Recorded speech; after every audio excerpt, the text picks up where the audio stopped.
자, 두 번째 수업 시작하겠습니다. 저기 먼저 우리가 보고 있던 이 자료, 이 자료에 한 절반쯤 넘어가면은요. 그 밑에 조금 아니 밑에 보시는 그 상카라 행에 의한 태어난 경이라는 경전이 있습니다. 자, 이 경전은 그냥 저기 쭉 한번 읽어만 보겠습니다. 그러면은 뭐 우리가 방금 한 이야기를 경전은 또 이렇게 설하고 있구나라는 거 보실 수 있어요. 마침 하니까야 120번째 경이 있죠. 상카라 행에 의한 태어난 경. 이와 같이 나는 들었다. 한때 세종께서는 사와티에서 제타수르의 아나타핀디카 원림에 머무셨다. 거기서 세종께서는 비구들이여 라고 비구들을 부르셨다. 세존이시여 라고 비구들은 세종께 응답했다. 세종께서는 이렇게 말씀하셨다. 비구들이여 상카라 행에 의한 태어남에 대해서 그대들에게 설하리라. 그것을 듣고 잘 작의하라. 나는 설하리라. 그러겠습니다. 세존이시여 라고 비구들은 세종께 응답했다. 세종께서는 다음과 같이 설하셨다. 자, 여기서 이제 상카라 행이라는 말이 나오거든요. 아마 다음 주 정도 마음의 메커니즘을 다음 주 설명하면서 그 다음 주 정도에는 메커니즘 위에서 오온을 설명하게 될 거예요.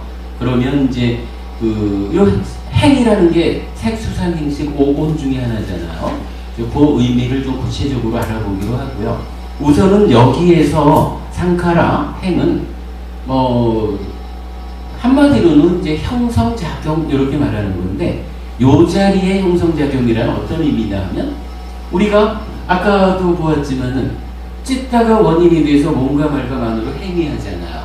그러면 이 행위의 결과로 탐진치에 오염되어 있으면 괴로움을 만들고 오염되지 않았으면 행복을 만들죠.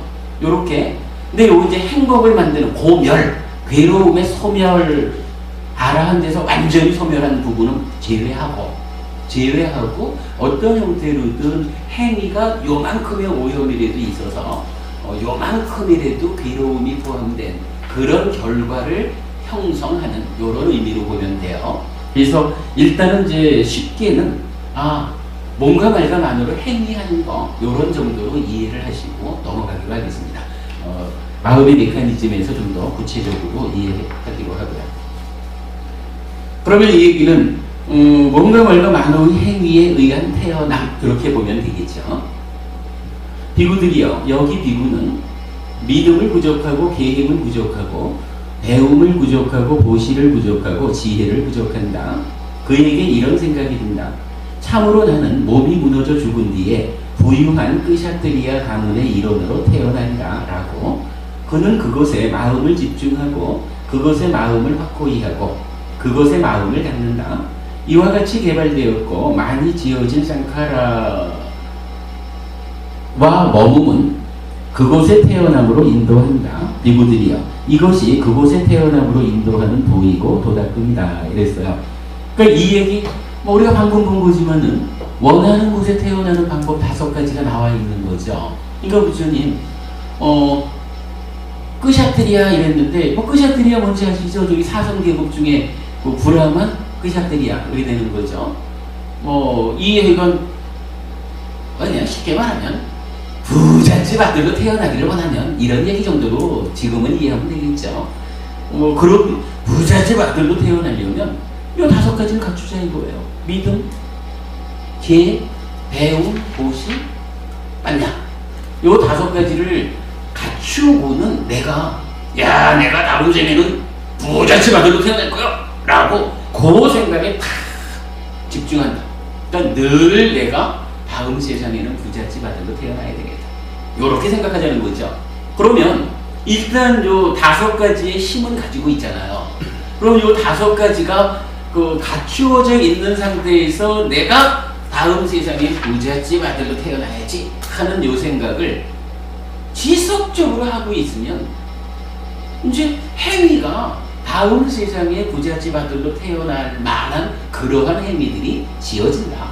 이렇게 보아야 되겠죠. 그래서 이러한 5가지를 도구로 갖고 있는 상태에서 내가 부잣집 아들로 태어나기를 바라면 그러한 삶이 사라져서 그러한 결과가 이루어질 것이다. 이런 의미를 갖는 거예요. 그러니까 쌍카라에 의한 태어남이라고 하는 것이 바로 내가 어떠한, 좀 전에 말한 대로 보면 뭔가 뭘까 만호의 행위를 통해서 태어날 것이냐 이건데, 내가 기본적으로 부잣집 아들로 태어나야지 라는 바램을 가진 상태에서 이 믿음과 계와 배움과 모시와 빤냐라고 하는 이 5가지를 갖추고 있으면 그러한 삶이 행위로 실천된다 이거죠. 그 실천의 결과로 부잣집 아들로 태어난다 이 얘기예요. 자, 그 다음에 다시 보면 동일한 이야기가 부유한 바람은 가문에 또는 부유한 장자 가문의 일원으로 태어나리라. 요건 뭐 이런 사람으로 태어나는데 끄샥들이야 바람은 장자 이래가지고 분류만 해놓은 건데, 요즘 의미로는 뭐 통합해서 부잣집 아들로 태어나리라 이렇게 이제 뭐 이해하면 될 것 같아요. 자, 그 다음에 6번으로 가보시면 비구들이요, 여기 비구는 믿음을 부족하고 계행을 부족하고 내지 지혜를 부족한다. 그는 이와 같이 듣는다. 4대 왕천의 천신들은 수명이 길고 아름답고 아주 행복하다라고 그에게 이런 생각이 든다. 참으로 나는 몸이 무너져 죽은 뒤에 4대 왕천의 천신들의 일원으로 태어나리라. 이제 2절부터는 뭐 욕계 하늘이지만 하늘에 태어나리라, 신이 되리라 이 얘기를 하는 거죠. 이런 바람을 가졌어요. 그는 그것에 마음을 집중하고 그것에 마음을 확고히 하고 그것에 마음을 갖는다. 이와 같이 개발되었고 많이 지어진 쌍카라와 머문 그곳에 태어남으로 인도한다. 비구들이여, 이것이 그곳에 태어남으로 인도하는 도이고 도닥입니다. 마찬가지 얘기죠. 그러니까 태어나고자 하는 자리만 바뀐 거죠. 이러한 이야기가 동일하게 뭐 33천에서부터 타화자재천까지 이어지고, 그 타화자재천의 천신들의 일원으로 태어나리라 해서 욕계 하늘까지를 다 말해줬죠. 그리고 나면 12번에서 그는 이와 같이 듣는다. 천의 범천은 수명이 길고 아름답고 아주 행복하다라고. 비구들이여, 천의 범천은 천의 세계에 충만하여 머물고 그것에 태어나는 중생들에게도 충만하여 머문다. 비구들이여, 마치 눈을 가진 사람이 한 개의 아말락과 열매를 손에 놓고 살펴보듯이 그와 같이 천의 범천은 천의 세계에 충만하여 머물고 그것에 태어나는 중생들에게도 충만하여 머문다. 그에게 이런 생각이 든다. 참으로 나는 몸이 무너져 죽은 뒤에 천의 범천의 일원으로 태어나리라. 요건 뭐 범천이라고 하는 그 신의 세상을 설명만 좀 나누어서 하는 거죠. 동일하게 분류가 뭐 2천의 범천, 3천의 범천, 4천, 5천의 범천까지로 나오고, 그 다음에 17번에 가서는 만의 범천에 대해서 동일한 이야기가 나오죠. 그러니까 이거는 범천이라고 하는 하늘 세상을 그간 우리가 알고 있던 범천의 세상하고는 조금 다르게 좀 더 상세하게 범천을 구분해서 설명만 해주고 있을 뿐이지, 동일한 이야기로 범천의 새끼 초선에 태어나겠다 이 얘기를 하는 거죠. 그 얘기가 18번까지도 이어지죠. 그리고 19번 내지 32번까지도 새끼 하늘의 신, 새끼 하늘을 좀 더 상세하게 구분해가지고 설명해주고 있을 뿐이지, 하여간 오늘 우리가 하고자 하는 이야기로는 동일해요. 동일한 방법에서 내가 목적지를 어디로 정하느냐, 여러한 소원 세움에 의해서 이 5가지가 힘으로 받쳐주면 거기에 태어난다 이렇게 말하는 거죠. 33번부터 36번까지는 공무변처, 식무변처, 무소유처, 비상비비상처에서 무색계 하늘을 그대로 말해주고 있고요. 그리고 무색계 하늘까지를 말했다라고 하는 건 뭐냐 하면, 이제 부잣집 아들로 태어난다 해서 시작해서 사왕천, 그 욕계 하늘의 시작부터 이제 끝까지 올라가서 무소유처 이러면은 결국 색계 무색계 하늘 전체를 포함한 하늘 세상 전부 이렇게 말하는 거죠. 그러니까 우리가 오치온인 자기 존재, 중생으로의 삶을 유지하고 있는 하늘에서는 최고의 하늘까지, 가장 높은 곳까지도 결국은 이러한 동일한 방법에서 내가 어디를 지향해서 노력하느냐. 그죠? 그 노력의 방법이 요 5가지인 거죠. 이렇게 설명해주고 있다라는 거고요. 자, 다시 이제 36번, 그러니까 마지막 쪽이죠. 비구들이요. 여기 비구는 믿음을 부족하고, 계행을 부족하고, 배움을 부족하고, 보시를 부족하고, 지혜를 부족한다. 그에게 이런 생각이 든다. 참으로 나는 모든 번뇌가 다하여 아무 번뇌가 없는 마음의 해탈과 지혜를 통한 해탈을 바로 지금 여기에서 스스로 최상의 지혜로 알고 실현하고 부족하여 머물리라. 라고. 그는 모든 번뇌가 다하여 아무 번뇌가 없는 마음의 해탈과 지혜를 통한 해탈을 바로 지금 여기에서 스스로 최상의 지혜로 알고 부족하고 구현하고 부족하여 머문다. 비구들이여, 이 비구는 어떤 곳에도 다시는 태어나지 않는다. 세존께서는 이와 같이 설하셨다. 그 비구들은 흡족한 마음으로 세존의 말씀을 크게 기뻐하셨다. 요거 뭔가요? 요건 이제 비상비비상처라고 하는 중생세간의 끝까지도 대상으로 하지만 이제 아예 거기를 벗어나서 다시는 태어나지 않는, 해탈한다는 얘기죠. 존재를 소멸해가지고 윤회에서 벗어나서 다시는 태어나지 않게 되는, 달리 말하면 아라한이 되는 요 자리를 말하는 거죠. 그러니까 결국 이렇게 된 거예요. 믿음과 계와 배움과 보시와 지혜라고 하는 요 5가지가 이제 내가 어디를 목적점으로 하고 노력하느냐, 어디를 목적점으로 하고 생각하라, 뭔가 말과 만호의 행위를 통해서 이 5가지를 실천하느냐, 요것에 따라서 목적하는 그 자리에 태어나는데, 요게 단순히 다시 태어나는 데까지만을 한계로 하지 않고 다시 태어나지 않는, 해탈하는 거기까지도 동일한 방법으로 갈 수 있다. 이렇게 말해주는 거죠. 근데 이제 여기서 우리가 좀 깊은 이야기로는 한 가지 봐야 되는 게, 이 앞에 비상 비비상처까지 태어남은 설명하기를 상카라에 의한 태어남을 말하고 있거든요. 그런데 여기 마지막에 와서는 이제 그 상카라에 의해서 태어난다라는 이야기가 없는 거예요. 여기서 알려주는 게 뭐냐 하면, 상카라라고 하는 것은 어떤 형태로든 오염이 있는 상태의 행위다. 요걸 알려줘요.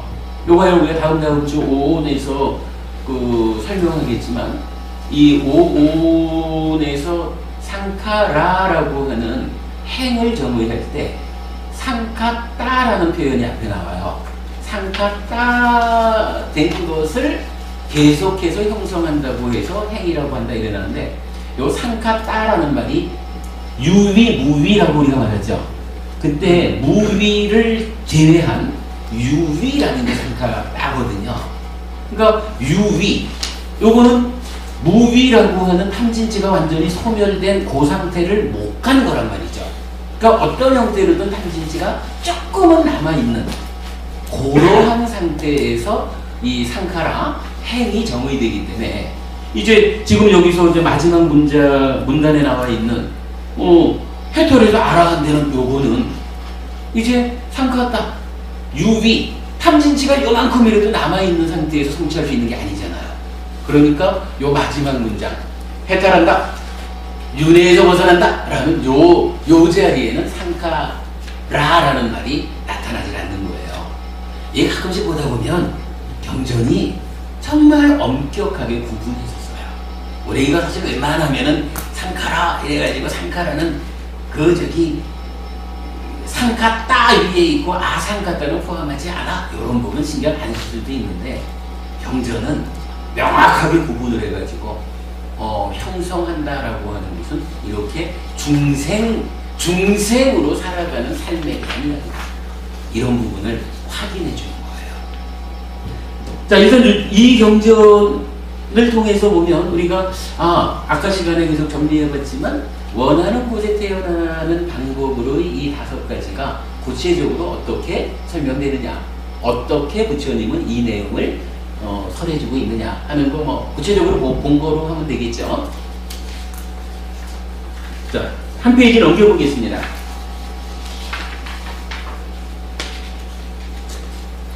요 5가지에 대해서 주제로 해서 설해지는 경전을 뭐 그냥 참고적으로만 보겠습니다. 구족경이라 그래서 앙구따라니까야 5에 모음 46번째 경이네요. 비구들이여 5가지 구족이 있다. 무엇이 5인가? 믿음의 구족, 계의 구족, 배움의 구족, 배품의 구족, 배품 보시죠. 지혜의 구족이다. 비구들이여 이러한 5가지 구족이 있다 라고 해서 요 5가지가 우리가 구족해야 된다, 갖추어야 하는 것이다, 이런 의미를 알려주는 거죠.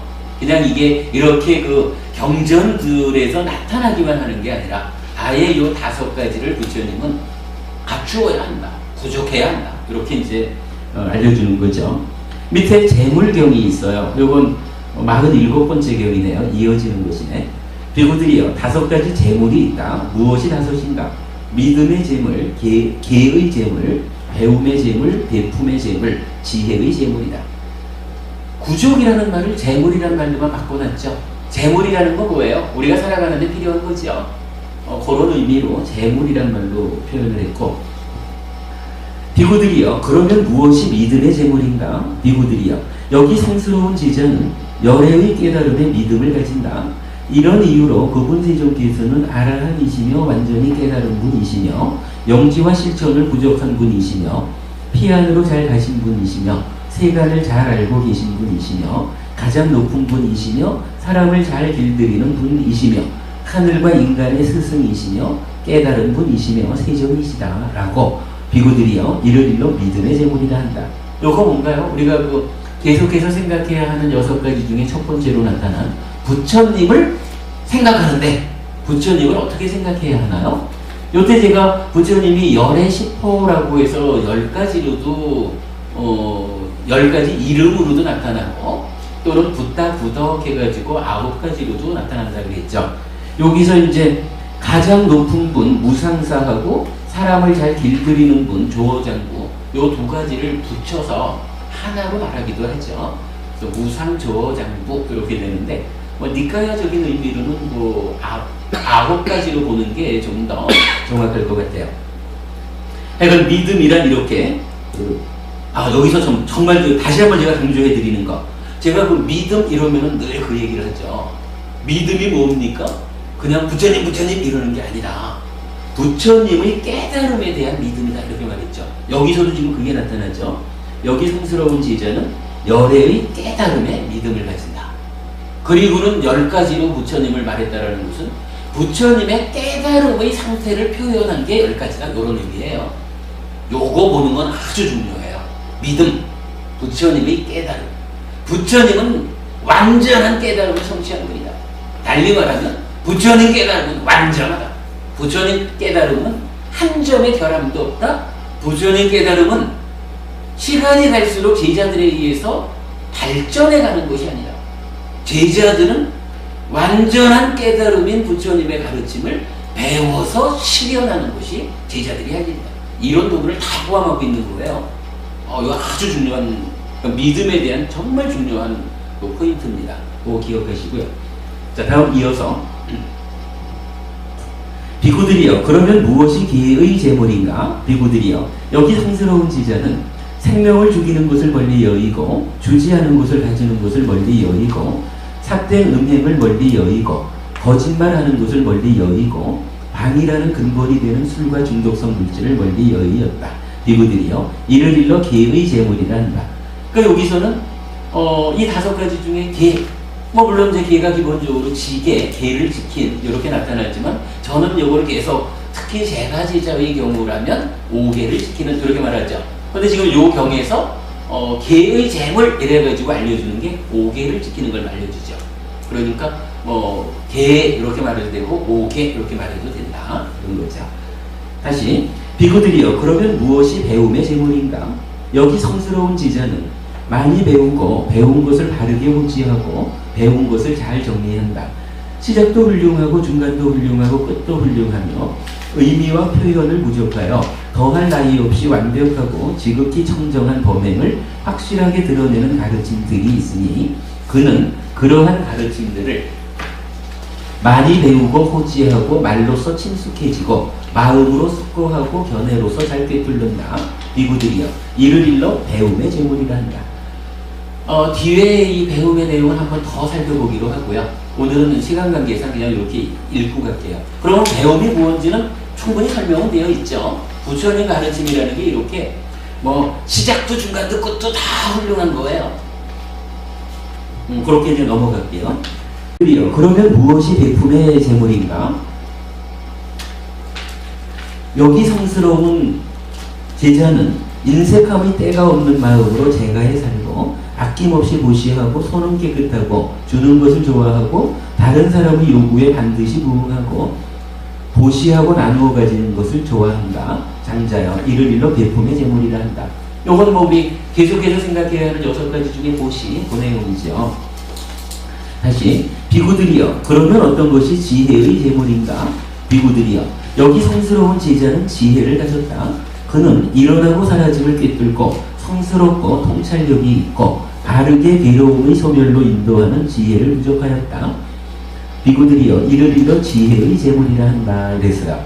여기에서는 지혜라는 것이 여러 곳에서 적용이 되는데 지금 번역에서 조금 차이가 있지만 지혜가 기능으로 힘으로 다양한 곳에서 반야 지혜가 나타나는데 이 지혜를 설명하는 표현은 대표적으로 무엇이냐면 한 가지는요 바르게 괴로움의 소멸로 인도하는 지혜 이랬죠. 그러니까 고멸로 이끌어주는 것이에요 지혜는. 그런데 이 지혜를 대표하는 게 뭐냐면 일어나고 사라짐을 꿰뚫는다 요거예요. 물론 뒤에 성스럽고 통찰력이 있고 하는 거야 이건 훌륭한 거 좋은 거 이런 얘기로 보면 되죠. 지혜를 설명하는 대표적인 이야기는 일어나고 사라지는 것을 분명히 하는 것이다 요거거든요. 일어나고 사라진다는 게 뭐죠? 달리 말하면 요거 무상하다라고 하는 거예요. 달리 말하면 연기하는 것이다. 조건들이 어떻게 결합하느냐에 따라서 생겨났다가 그 조건들의 결합이 해소되면 소멸하는 거. 요거 일어난 사라짐이죠. 달리 말하면 무상하다.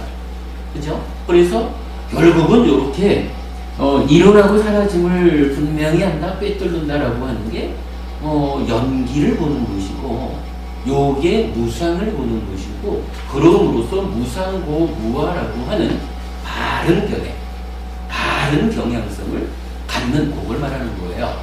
그러면 이제 여기서 우리가 종전 수업에서 말했던 빤야를 3가지로 말해줬잖아요, 굉장히. 그래서 첫 번째는 찐따마야 빤야, 깊은 사색을 통해서 생겨나는 지혜 이랬잖아요.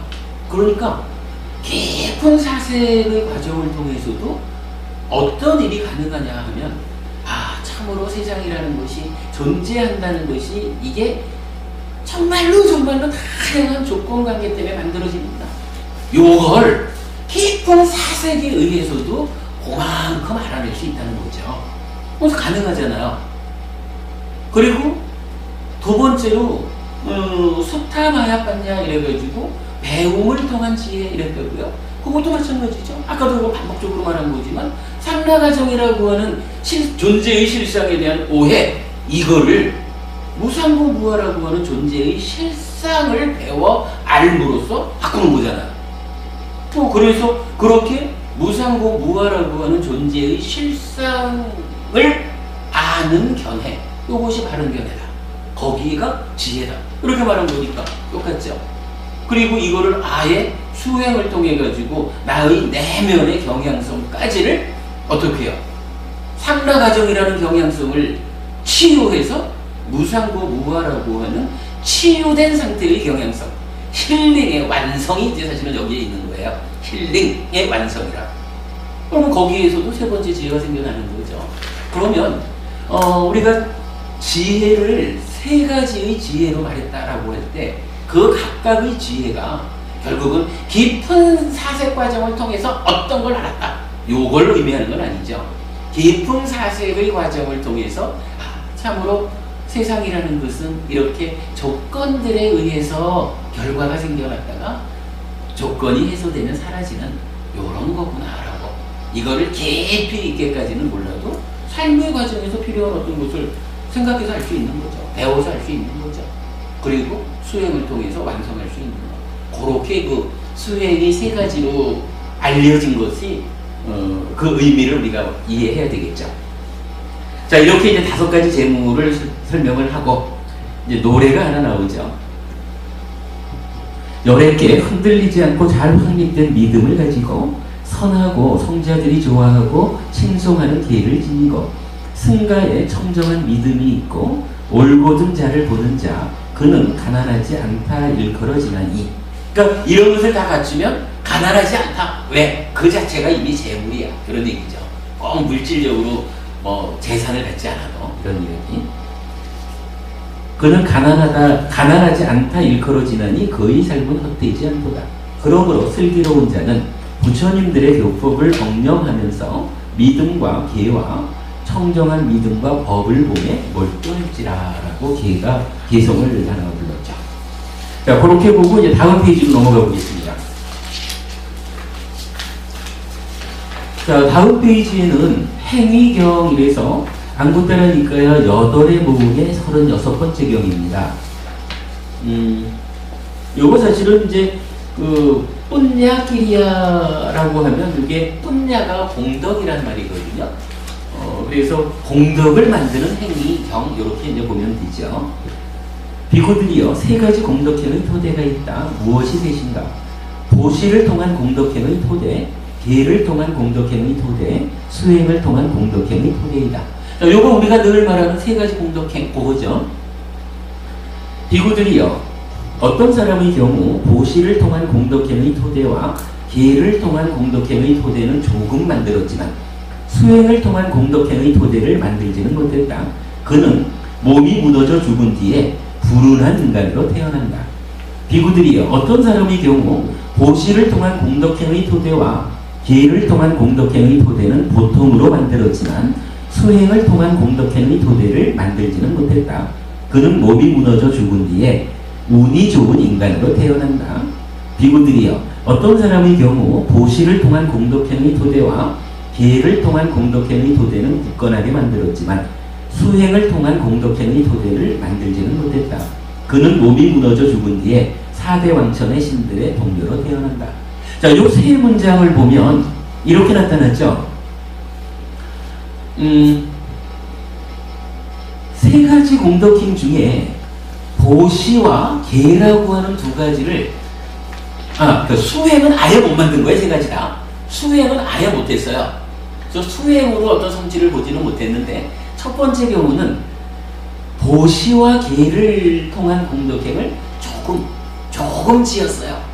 그러면 그래도 조금이라도 계를 지키고 보시하는 삶을 살았기 때문에 이 사람이 지옥이나 짐승이나 악의 세상에 떨어지지 않고 다만 지어놓은 게 너무 작아가지고 불운한 인간, 표현하자면 가난한 집에 제가 너무 이렇게 부잣집 가난한 집 이러면은 마치 그 인간을 돈만 가지고 따지는 게 대해서 이게 좀 곤란하네. 표현 그대로 불운한, 이렇게 불운한 인간으로 태어난다 이랬어요. 그런데 2번째 문장을 보면 뭐 수행이 어차피 지금 다 못한 건데 이 보시와 계라고 하는 공덕행을 보통으로 했어요. 보통으로 했더니 어때요? 이제 인간으로 태어나기는 하는데 운이 좋은 인간으로 태어나는 거예요. 이 차이가 딱. 그러니까 조금 했느냐, 그래도 웬만큼 했느냐, 요거에 따라서. 근데 사실은 여기서는 우리가 더 크게 봐야 되는 것은 조금이라고 표현되지만 그래도 계를 지키고 보시하는 삶을 살았다라는 것에 의해서 지옥이나 축생이나 악위에 가지는 않는다. 요걸 보는 게 더 중요한 거예요. 그런 상태에서 기본적으로 인간으로 태어났다라고 하는데도 2가지로 나눠가지고 조금이냐 보통이냐. 그러니까 기왕이면 우리가 조금 짓는 것보다는 보통 짓는 게 그래도 다음 세상에 운 좋은 인간으로 나는 게 맞죠. 그렇고 그 다음에 이제 세 번째는 수행은 역시 못한 거예요. 그러나 어때요? 보시와 계라고 하는 공덕행을 굳건하게, 토대를 굳건하게 했다. 그러니까 보시와 계라고 하는 두 가지를 이제 많이 지었다 이 얘기죠. 많이 지으니까 어떻게 됐어요?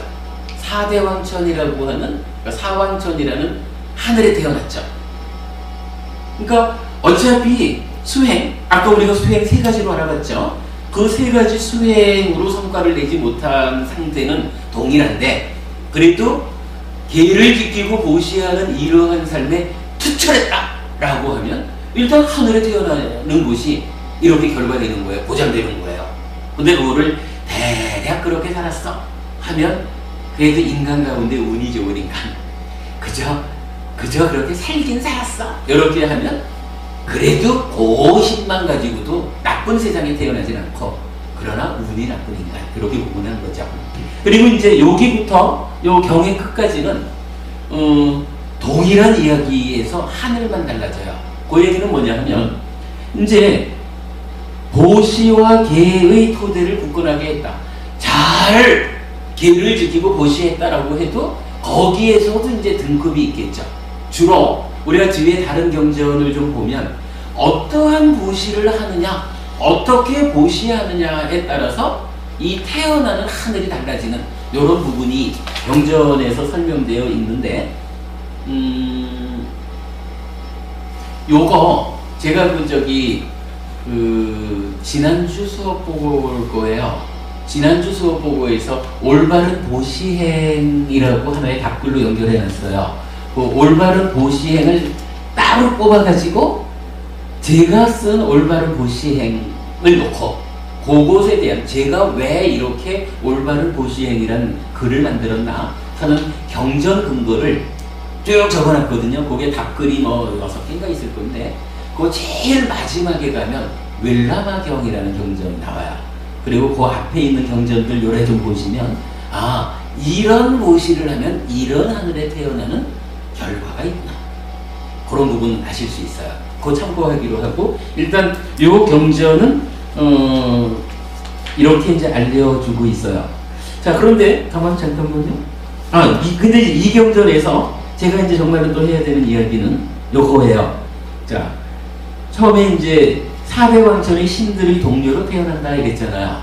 그리고 이어지는 이야기가 뭐냐 하면, 비구들이요, 거기서 사대 천왕들은 보시를 통한 공덕행의 토대와 계를 통한 공덕행의 토대를 아주 굳건하게 만들어 10가지 측면에서 사대왕천의 신들을 능가하나니, 그것은 하늘의 수명, 하늘의 용모, 하늘의 행복, 하늘의 명성, 하늘의 권력, 하늘의 형상, 하늘의 소리, 하늘의 향기, 하늘의 맛, 하늘의 감촉이다 이랬어요.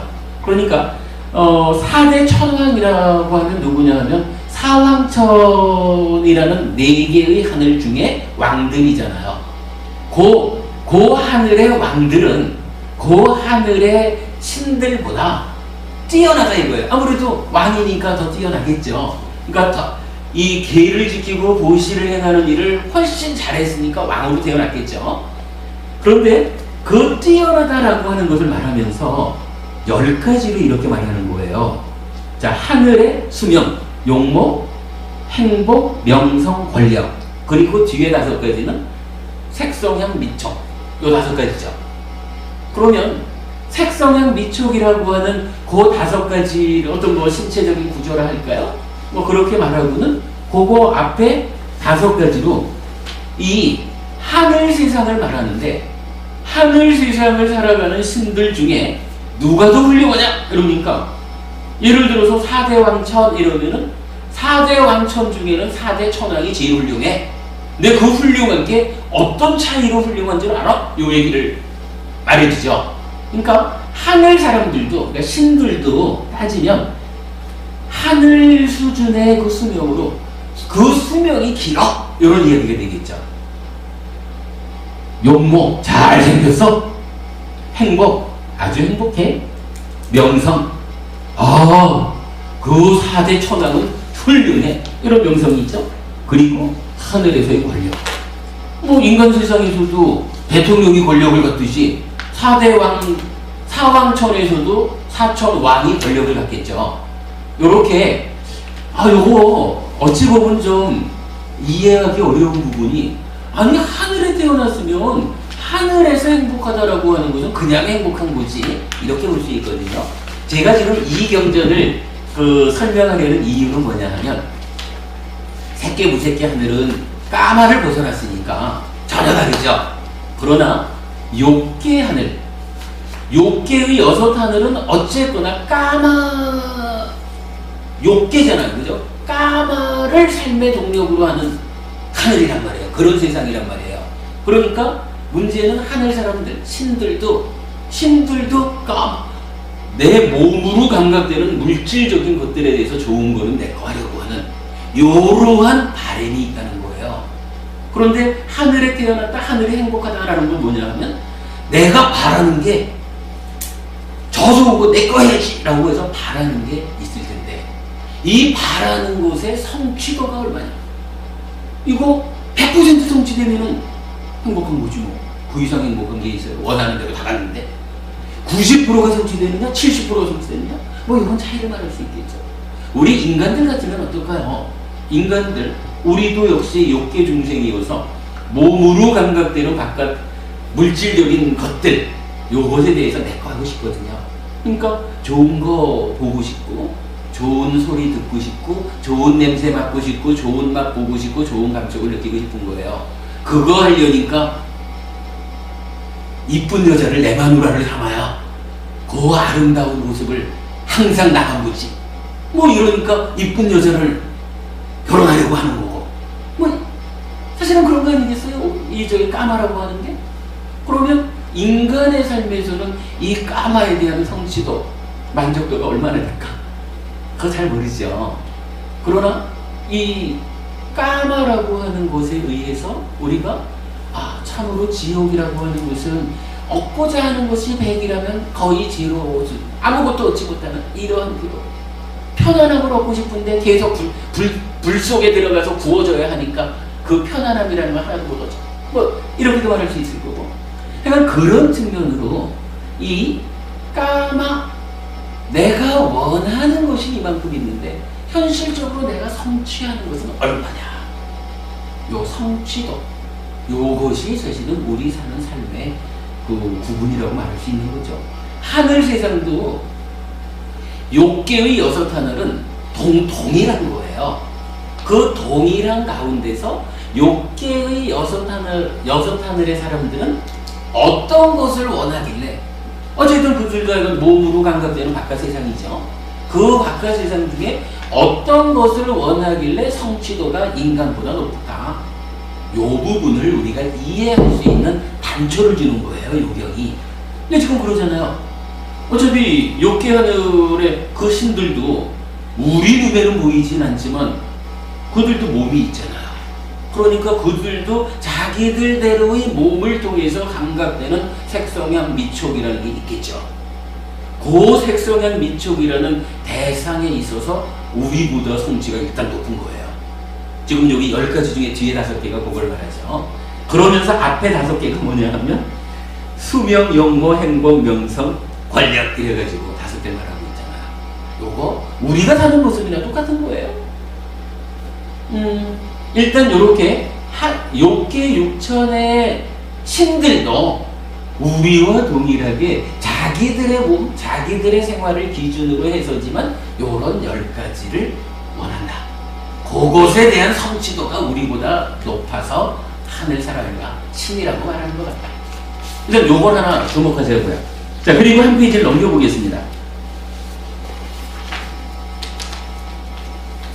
자, 한 페이지 넘겨보시면 요 경전에 대해서 어떤 분이 우리 카페에 질문을 하신 거예요. 그래서 제가 거기에 대한 답변한 건데 그냥 읽어볼게요. 지금 제가 설명드린 그 내용이 중심이 되면 좀 읽어나가면 이해가 될 거예요. 자, 욕계 천상의 삶에 대한 이해. 질문. 니카야 합성회에서 오늘 사가경을 읽기에 거기서 이 경과 같은 하늘의 수명, 하늘의 용모, 내지 하늘의 감쪽 이런 것들 10가지가 다른 신들을 능가한다고 쓰인 구절이 똑같아서 이 경에 들어와 읽게 되십니다. 그런데 왜 굳이 이렇게 10가지 측면으로 말했을까요? 같은 천상이라도 수명이 더 길고 용모가 더 좋고 행복도가 더하고 이런 뜻일까요? 근데 어차피 천상도 유한하고 무상한 것인데 말입니다. 라고 질문을 주셨어요. 자, 제가 이렇게 답변했습니다. 우선은 이 경에서 소개해진 대상은 보시와 계의 토대는 갖추었지만 수행의 토대는 갖추지 못한 사람들입니다. 그러니 수행을 통해 색계, 무색계에 태어나는 경우는 배제하고 계와 보시의 공덕만으로 태어나는 경우가 설해진 것입니다. 그러다 보니 공덕의 결과로 태어나는 세상을 인간 내지 욕계 육천으로 설하고 있습니다. 까마, 외적 대상에 대한 욕탐이 동력이 되어 살아가는 세상, 욕계입니다. 이 세상은 올라갈수록 까마의 만족도가 높아집니다. 대표적으로 수명을 들고 있는데 상세하게 경에 각 하늘별 수명의 한계가 나타납니다. 요거 이제 나중에 한번 경전 소개해 드릴게요. 보면은 뭐 인간, 뭐라 하더라? 인간의 50년을 하루로 하든가? 그래가지고 몇천 년? 이런 식으로. 우리가 생각하면 상상할 수 없는 숫자들을 살아가죠. 그렇게 이제 수명들이 나타나요. 이런 가운데 질문하신 10가지 측면은 단순하게 이해해도 좋을 것 같습니다. 행복은 설명이 필요 없는 고멸의 측면이고 수명, 용모, 명성, 권력은 경전의 여러 곳에서 나타나는 제가지자의 추구 내용들이라고 하겠습니다. 형상소리, 냄새, 맛, 감촉은 까마구나 외적 대상입니다. 까마는 까마구나에 대한 욕탐입니다. 그러니까 색성향, 미촉 요 5가지를 까마구나라고 말하거든요. 욕계 세상에서 행복하다는 것은 까마에 대한 성취도, 즉 까마구나에 대한 욕탐의 성취도가 높다는 것을 말한다고 할 것인데 욕계 하늘은 까마의 성취도가 인간 세상보다 훨씬 높은 세상입니다. 그러니 형상, 소리, 냄새, 맛, 감촉은 욕계 하늘의 삶을 설명할 때 당연하게 나타나는 변수라고 하겠습니다. 하늘 세상을 구성하는 까마구나가 인간 세상보다 훨씬 좋은 조건이라는 의미가 될 것입니다. 다시 용모, 명성, 권력은 이렇게 살펴보겠습니다.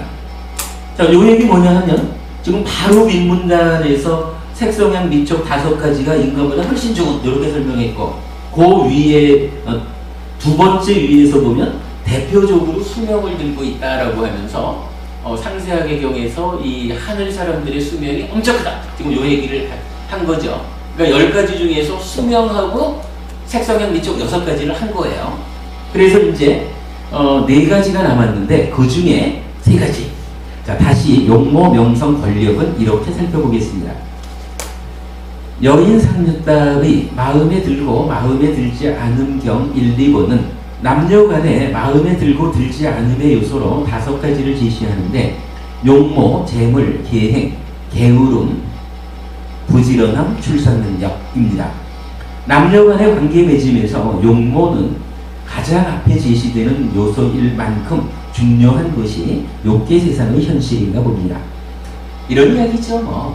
그거 잘생긴 게 중요해 라고 사람들은 말할지 모르지만 그래도 TV를 보면서 이쁘다. 나도 저런 얼굴을 갖기 위해서 성형하고 싶어.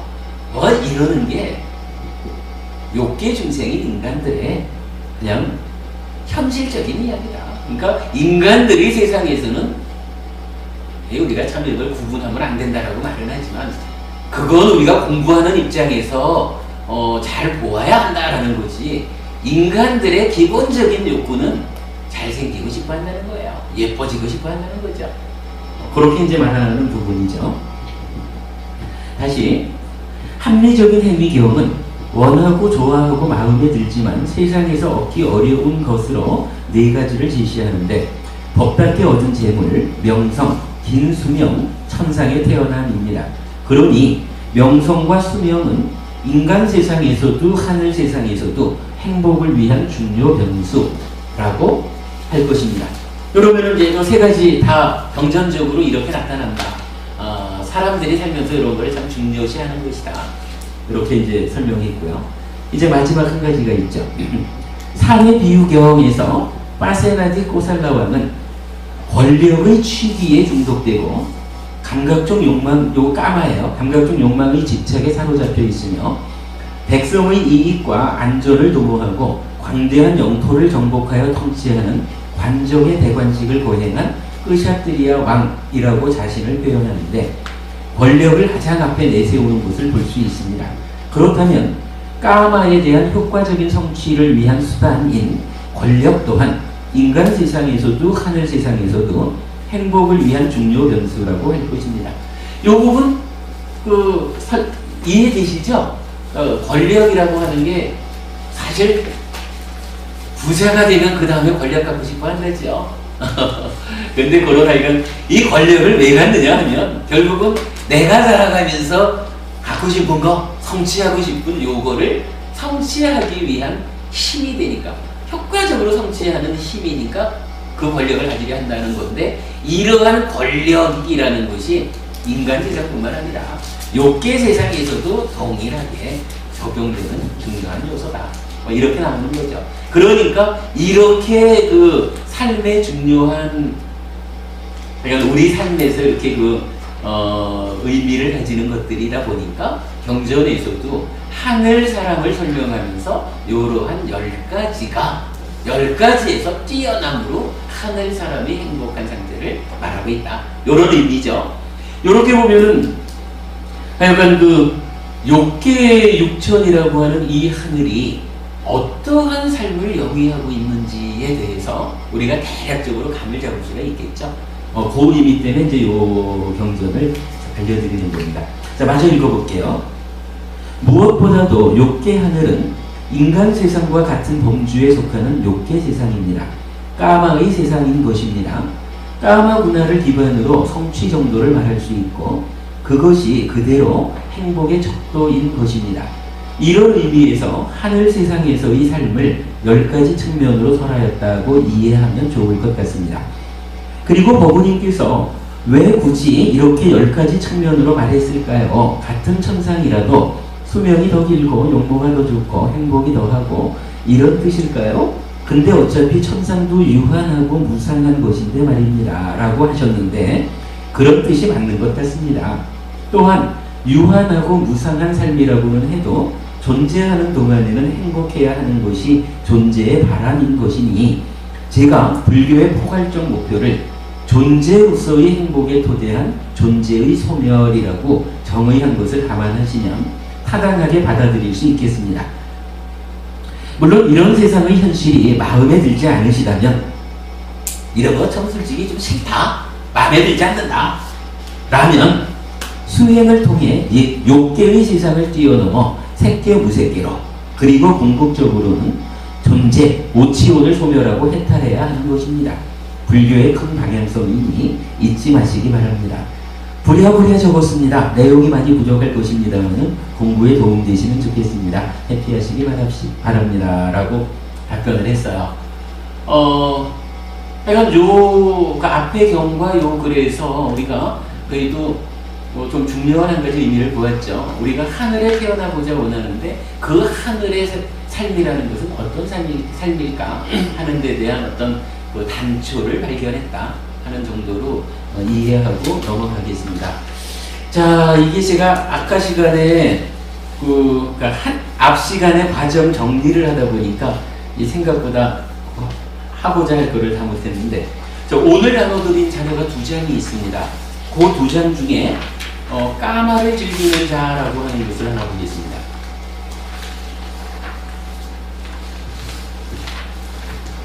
요것도 그냥 읽어볼게요.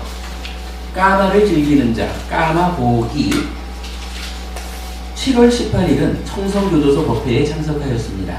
재소자 법우님들에게 제한된 공간에서의 삶이라 해도 행복하기를, 그리고 출소 후에 행복한 삶을 잘 준비하기를 바라는 마음으로 부처님 가르침을 전달하는 법회입니다. 지난달 법회에 이어 동일한 주제로 설법하였습니다. 탐진치에 강제되어서 대상을 붙잡고 집착, 행위하면 괴로움을 만든다는 내용입니다. 탐진치에 강제되지 않기 위해서는 수행이 필요한데 사념처, 사마타, 윗바사나 수행입니다. 이 수행의 시작은 내가 선택한 어떤 대상을 놓치지 않고 붙잡는 훈련, 사념처입니다. 놓치지 않고 붙잡은 상태가 지속될 때 삼매가 성취되고 삼매 상태에서 찌따를 일시적으로 탐진치에서 해탈케 하는 사마타와 찌따의 해탈 상태에서 번뇌를 소멸하는 윗바사나로 연결됩니다. 번뇌가 소멸하면 인식 과정에서의 번뇌의 작용 결과인 탐진치가 일어나지 않아 괴로움을 만들지 않게 됩니다. 해탈 열반. 설법에 이어 동행한 친구를 소개했습니다. 법당 여건이 아직 여유롭지 못해 저는 몸만 가서 설법만 하고 돌아오곤 했는데 이달 법회에는 어부님 한 분이 함께 하셨기 때문입니다. 쌀을 2마리나 들여서 떡을 하고는 저희 교통편까지 제공해 주신 것이죠. 요거 금년 7월 얘기하는데 이게 작년일 거예요. 금년에는 그래도 덕분에 제가 그 빈손으로 가지 않고 조금씩 준비해서 갑니다. 우두머리 상류다에 속한 라시아경 이야기로 유순화 법부님을 격려해 드렸습니다. 경은 세 부류의 까마를 즐기는 자를 말하는데 1. 어떤 방법으로 재산을 모았는가? 2. 자신의 이익을 위해서 사용하는가 아닌가? 3. 남의 이익을 위해서 사용하는가 아닌가? 입니다. 그래서 세 가지를 기준한 비난과 칭송을 말하는데 예를 들면 정당한 방법으로 재산을 모으지 못한 한 가지로 비난받고 자신의 이익과 남의 이익을 위해 사용한 2가지로 칭송받는다는 등의 방법입니다. 그리고 이 세 가지 기준 모두의 긍정적인 사람은 다시 그 재산에 집착하는가 아닌가로 분류하고 있는데 이렇게 해서 비난과 칭송은 10가지로 분류됩니다.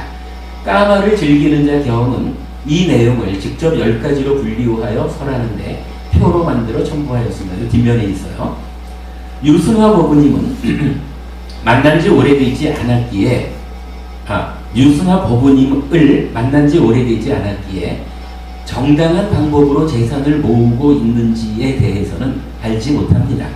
다만 자신의 이익과 남의 이익을 위해 재산을 사용함으로써 2가지 측면에서의 칭송을 우선 받으라고 안내하였는데 유순화 법부님께서 재소자 법부님들을 위한 보시공덕행에 동참키로 한 것입니다. 다른 소비를 간소화하여 보시공덕행을 실천하는 것은 불자로서의 훌륭한 삶입니다. 그래서 재소자 법부님들에게 새로 만난 법부님을 소개하면서 이런 격려의 말씀을 들려드렸습니다. 2가지로 칭송받는 것으로 시작해서 차츰차츰 4가지로 칭송받는 삶으로 향상하시기 바랍니다. 청성교도소는 멉니다. 늘 혼자 다니던 그 길을 공덕행에 동참한 법부님과 함께하니 먼 줄 모르고 다녀왔습니다. 감사합니다. 해피하시기 바랍니다. 이랬는데 여기서는 그냥 중심되는 얘기를 요걸 한 거예요. 까마를 즐기는 자라고 해서 부처님은 이 욕계 중생 까마를 즐긴다 그래가지고 즐거워한다 이런 의미가 아니라 이건 사실은 우리의 삶 자체가 몸으로 물질을 감각하는 그 가운데 좋은 건 내 거 하려는 이러한 삶을 살아가고 있는 그런 의미인 것 같아요. 그러한 삶, 욕계 중생으로의 삶을 영위해가는 그런 의미인 것 같은데 그 가운데에서 보면 이 물질적인 데 대해서 3가지로 말한다는 거예요. 재산을 모으기를 재산 형성 과정이 어때? 잘했어 못했어? 자기 스스로를 위해서 재산을 써 안 써? 남들을 위해서 보시하는 공덕을 지어 안 지어? 이렇게 3가지로 구분을 해가지고 어떤 우열의 문제를 두진 않아요. 경전에서 어떤 게 더 중요하다라고 말하지는 않고 단순히 3가지로 나열을 해보면 그 중에 어떤 사람이 혹시 재산을 돈을 버는 과정에서는 좀 잘못된 방법으로 벌었는데 그래도 그 벌은 돈을 가지고 자기도 좀 스스로도 행복하게 잘 먹고 잘 살고 남을 위해서 쓰기를 한다면 요거는 어차피 3가지로 구분했으니까 버는 거는 잘못 벌었으니까 비난받아야 되는데, 쓰는 데 있어서 자기를 위해서 쓰는 것은 칭송받는다, 남을 위해서 쓰는 것 칭송받는다. 그러니까 이 사람은 두 가지로는 칭송받고 한 가지로는 비난받는다. 요렇게 이제 분류를 한 거예요. 그리고 마지막, 이게 세 가지를 다 잘해. 버는 것도 정당하게 폭력 없이 벌고 자기도 행복하게 하고 남도 행복하게 하는 가장 훌륭한 삶이 되겠죠. 이러한 삶의 경우에는 이제 한 단계 뛰어 올라가지고 이제 무상고 무아라고 하는, 따지면 수행의 이야기가 되는 거죠. 그렇게 벌은 돈에 대해서 집착하느냐 아니면 무상고 무아인 줄 알아서 그 돈 벌은 재산을 잘 활용해서 공덕 짓는 데 쓸 줄 알지, 그거를 붙잡고 앉아가지고 집착하지 않는 요 집착 여부로 한 번 더 나눠줘요. 그러니까 마지막에 한 번 더 나눠주니까 그 경우의 수가 하나가 늘어나죠. 그래서 10가지 경우가 생긴다는 거예요. 그걸 놓고 이제 제가 이 교도소 법회에 같이 간 법우님한테 그 격려의 말씀을, 제가 당신을 만난 지가 오래되지 않아서 당신이 돈을 정당하게 벌었는지는 모르겠습니다. 그건 아직까지는 당신의 소관입니다. 그러나 제가 당신에게 버는 과정은 확인하지 못하지만 쓰는 데 있어서는 그대도 그대를 위해서도 쓰고 남을 위해서도 쓰는 칭송받는 삶을 살아야 합니다 라고 권해드렸더니 이 사람이 교도소 가는 그 공덕행에 동참을 한 거예요. 그래가지고 제가 공개적으로 이분한테 이렇게 격려한 거라. 제가 아직 당신을 만난 지가 오래지 않아서 버는 과정을 모릅니다. 그러나 오늘 이 자리에 동참하신 거로 보면 두 가지 면에서는 칭송받을 만합니다. 그렇다면 이제 두 가지 면에서는 칭송받을 수 있는 행위를 시작했으니 여기서 시작해서 앞으로 그대의 삶이 버는 과정도 칭송받을 수 있도록 만들어가고, 그 이후에는 버는 것에 집착하지 않고 무상고 무아인 줄 크게 알아서 더 큰 공덕을 짓는 삶을 만들어 가십시오. 따지자면 두 가지의 칭송에서 네 가지 다 칭송받는 삶으로 삶을 바꾸십시오. 향상하십시오. 이렇게 격려했다라는 거예요. 그게 이제 핵심이고, 자, 뒷페이지에 보면 지금 말씀드린 요거를 표로 만들어 갔어요. 그러니까 나중에 한번 보셔요, 여러분. 그 재산 습득 과정에서 부당하냐, 그러니까 부당하고 폭력적이냐 아니냐 하는 것으로 구분을 했고, 거기에 대해서 사용을 하는데 자기 생활에서 행복하게 하고 만족하게 하느냐, 남들에게 공덕해, 즉 나누어 가지고 공덕을 짓느냐, 그리고 마지막 제일 밑에 가서만 세 가지 다 잘하고 있다면 통찰하고 있느냐, 재산에 묶이지 않고 흘리지 않고 집착하지 않으며 위험을 보고 벗어남을 통찰하고, 요걸로 두 가지가 나뉘어서 10가지. 그러면은 이 보면은 첫 번째 경우는 비난과 칭송 측면에서 비난 3, 칭송 제로잖아요. 마지막 10번째 경우는 뭐예요? 비난 제로, 칭송 4 이렇게 되는 거죠. 요러한 삶이 우리가 이제 인간으로 태어나서 육계 중생으로의 삶을 살지만 부처님 제자인 우리가 가르침을 통해서 어떠한 삶을 살아내야 할 거냐, 결국은 10번째 경우인 비난 제로, 칭송 4인 이러한 삶을 향해서 우리가 향상해 가야 된다. 요걸 말해주는 거죠. 까마와 관련한 중요한 이야기를 해서 이제 요거 하나를 설명드렸고요. 나머지 하나가 화살경이라고 있는데, 이 화살경은요 아마 뒤에 우리가 또 공부할 기회가 있을 거예요. 여러분 저기 두 번째 화살을 맞지 마십시오 라는 이야기 워낙 유명해서 다들 아실 거예요. 그 두 번째 화살을 맞지 말라라고 하는데, 오늘 제가 이 경전을 소개하려고 한 이야기는요, 사실은 그 부분보다는 어디에 있느냐 하면 제일 밑에서 두 번째 문단 한번 보시겠어요? 두 번째 문단 보면 밑에서 두 번째, 그것은 무슨 이유 때문인가? 비구들이여, 배우지 못한 본부는 까마의 즐거움 외에는 그 괴로운 느낌으로부터의 벗어남을 알지 못하기 때문이다 이랬어요. 이게 뭐냐 하면 우리가 그야말로 배우지 못한 사람은 살다 보면 괴로움을 겪게 되잖아요. 괴로운 느낌을 겪었을 때 지금 저 경에서는 이제 그 까마의 즐거움을 즐기게 된다 이렇게 이제 번역이 되어 있지만 요거 아까 말씀드린 대로 이 괴로운 상황을 어떻게 내가 탈피할까 이럴 때 몸으로 만나지는 물질적인 대상 이 삶에서 괴로움에서 벗어나는 어떠한 방법을 찾으려고 한다 이거예요. 그러니까 달리 말하면 뭔가요? 우리가 저기 살다가 이것저것 좀 힘들면 어떡하나요? 아이고 담배부터 한 대 피고 그거잖아요. 까봐 이게 뭐예요? 물질적으로 해결하는 거잖아. 아이고 내 못 살겠다 소주 한잔 하자 이렇게 되는 거잖아요. 야 이거 내가 도저히 방법이 없다 도둑질을 해서라도 이렇게 되는 거잖아요.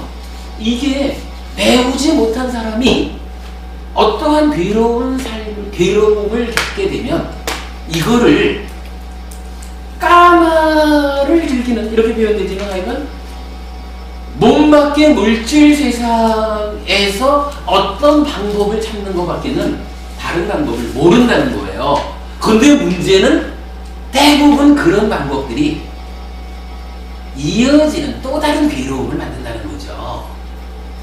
그런데 자 이거 이제 뒷장으로 넘어가면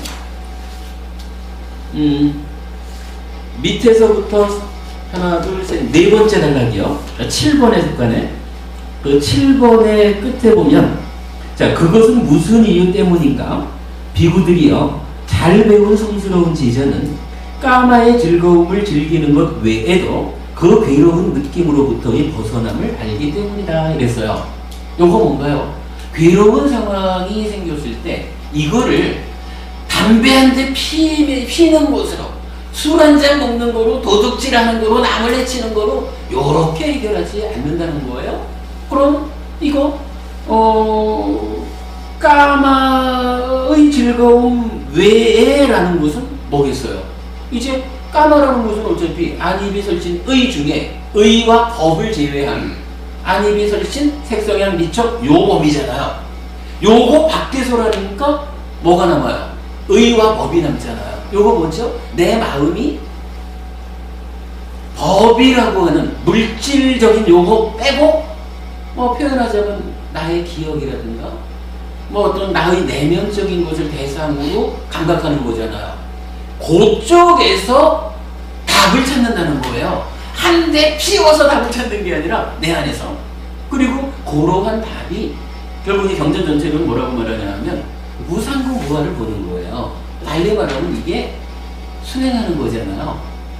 어떠한 어려움이 닥치더라도 삿띠 해가지고 삿띠한 그 상태에서 괴로움을 만드는 2차적인 달리 말하면 두 번째 화살을 맞지 않도록 제어하는 거죠. 그런 가운데 제어만 하면 안 되죠.